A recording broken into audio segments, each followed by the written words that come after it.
Hey there, it's DJ Paul Anthony here, and in this video I want to talk to you about how to set up your Google Maps listing. Now, if you have a website, or even if you don't have a website, you might be wondering, why do I need a Google Maps listing? One good reason is because that's where you can actually start collecting your reviews. Now, I believe that Google reviews are probably respected and trusted even more than Facebook reviews, because it's very easy for you to go and invite your family to go on and make a review on Facebook, but it's a bit more complicated to get someone to leave a review on Google. There's a few more hoops to jump through, and also Google has a little bit more of a filtering system for reviews. So let's say you get someone to do a fake review for you. If you get called out by Google, it can significantly affect your rankings and you can get penalized, and that's something you want to highly avoid. So you don't want to be getting fake reviews, but having your Google Maps listing allows you to start collecting them. Now, if you do have a website, it really does actually help your Google rankings to have that linked together. So you've got an official Google Maps listing, and maybe even on your website there is a link to that somewhere. But also, on the actual Maps listing, you will fill out lots of business information so that it's a complete profile. Because if you do want to rank on Google, Google loves you to use the Google services. So that means, everything from YouTube to, Google My Business. So if you want to get that going, now you might think it's a pretty easy thing to do. And, actually it is an easy thing to do, but I'm going to show you how to do it right now. So there is two ways. One, you can actually go to Google and just type in Google My Business. And the Google My Business is the place or the location where you can register your business with Google. Not talking about registering your website. That's what you do at Webmaster Tools, but we're talking about setting up your Google Maps listing. So if you go to Google My Business, you can go and do that, and from there you can add your phone number and put your address. And one thing that you actually have to do, which I'll show you in a moment, is you have to register an address that you can check the mail from. So Google wants to verify an actual physical address, not a PO box, so they can verify that you are a real business. So what you do is you go to Google My Business, you come in. Now I've got here some blinds business because I'm doing a website for a blinds company. Now once you log in, you'll be clicking add new business, add a single business. Then from here you can type in your business name. Now, first Google wants you to check if you may have added it already, so you don't create any duplicates. So, you'll type in your business name, say the best mobile DJs. I will put in here. I doubt someone's going to have that name. So we put that name in there, and Google says, no, we can't find it, and then it takes us straight into creating a new business. So we do that. We set up the category. Now let's see if they got DJ here. DJ service. They've got it. So you do that, you click next. Do you want to add a location customers can visit, like an office, a store or office? Now, even if you don't have an office, you do want to add your address, but I think we're going to say no here, because I think for most of us, we're mobile DJs. We don't want to be showing our address necessarily, maybe our suburb. Click next. Now, where do you serve your customers? Okay, you can list some areas below. Okay, you might want to put the city that you are servicing, so make sure you don't put it the wrong country or you get the right ones in there. Actually, it looks like you can put multiple ones in here, which is cool. Actually, it never used to be like that. It used to be you put your address in and that's it. So let's put a few cities in here just for an example. We'll click the next button, and what contact details do you want to show? Obviously put all your information there. You get to put a website link. That's obviously also going to help your Google ranking if you have a website. And you'll fill that information in. Let's go and put my DJ website in there. So we'll put that in.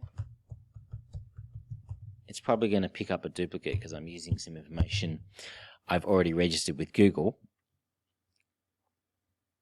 So here's where you will put your mailing address in. So like I said, even if you say that you don't have a physical address that people can visit you at, you will have to verify a real address to activate your listing. So they're going to send you a postcard in the mail from Google. It's going to take about 3 days, maybe a week to arrive.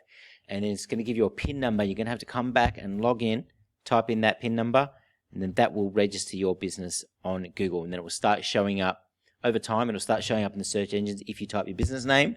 And if you're lucky, it might even show up in your city if you type in DJ's Melbourne or DJ's Sydney, whichever city you're from. It may start showing up there as well. Probably depends what cities you put in the last step. Now, so you'll go and do that. I'm not going to continue with this now because obviously I'm just showing you as an example and I don't want to create a fake listing.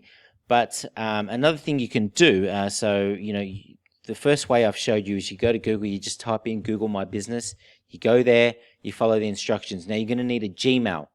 Now your Gmail is the main account for all your Google services. So if you've got a Gmail, that Gmail is used for your YouTube account, it's used for your Gmail account, it's used for your Google Webmaster Tools where you register your website, it's used for Google Maps listing, etc. It's used for everything Google. So that's why you need one Gmail account to be the account holder for all these different Google services, Google Drive, everything. So once you've done that, you can actually go and download, there's a mobile app. So if you get the mobile app, you download the mobile app, just type in Google My Business and you'll find it there.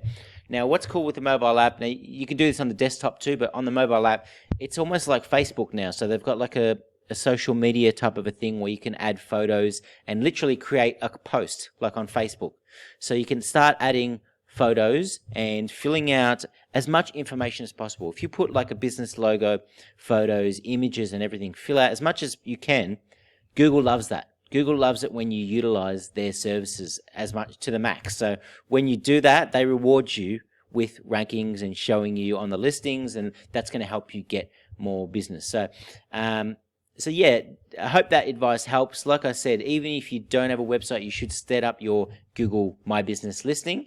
And then one day when you do have a website, you'll have that there and maybe have 20 or 30, 5-star reviews already. So definitely something you should think about, or maybe not think about. If you haven't done it, you should definitely do it. Go and do it. It's going to help you a lot. So that's the first thing I'd like to talk to you about today. And the other thing I wanted to talk to you about real quickly, it's been on my mind lately, is time management. How do you manage your time every day? Now, I don't know if you're an individual DJ, just getting a few inquiries a week or something like that, or maybe you are running an actual multi-op DJ company and you've got like a few DJs working for you, and you might be managing 10 or 15 or 20 or 30 inquiries a week. And so what I would advise you is that, when you're trying to manage your time every day, obviously if you've got a lot of things, you're feeling very overwhelmed, you should write everything down so you can kind of work out, okay, this needs to go here and there. But essentially anything that helps you bring in money directly, like sales, that should be done first. So if you've got a bunch of customers that you need to follow up, some calls you need to make, you should always do that first, get it out of the way, and then after that you can relax for the rest of the day, and then you can work on your website and do all the fun stuff, or ring up venues and do some more other types of sales and marketing.